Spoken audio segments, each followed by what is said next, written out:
ಮಕ್ಕಳು ಹೆಬ್ಬಾವೊಂದನ್ನು ಹಿಡಿದು ಗ್ರಾಮದಲ್ಲಿ ಮೆರವಣಿಗೆ ನಡೆಸಿದ ಘಟನೆ ಉತ್ತರ ಪ್ರದೇಶದ ಬುಲಂದ್ ಶಹರ್ನಲ್ಲಿ ನಡೆದಿದ್ದು ಈ ವಿಡಿಯೋ ಈಗ ಸಾಮಾಜಿಕ ಜಾಲತಾಣದಲ್ಲಿ ವೈರಲ್ ಆಗ್ತಾ ಇದೆ.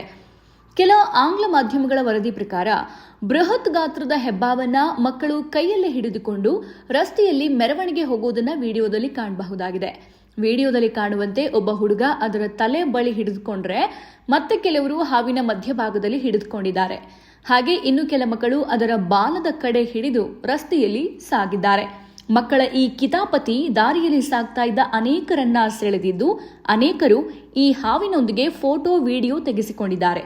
ಬರೀ ಇಷ್ಟೇ ಅಲ್ಲ, ಮಕ್ಕಳ ಹಿಂದೆ ತಾವೂ ಸಾಗಲು ಶುರು ಮಾಡಿದ್ದಾರೆ.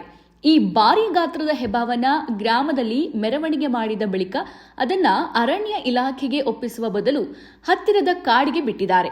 ಇದು ಇನ್ನೂ ಆತಂಕಕ್ಕೆ ಕಾರಣವಾಗಿದೆ. ಇನ್ನಷ್ಟು ಹೆಚ್ಚಿನ ಮಾಹಿತಿಗಾಗಿ ಫಾಲೋ ಮಾಡಿ ಬ್ರಿಗೇಡ್ ನ್ಯೂಸ್ ಕನ್ನಡ.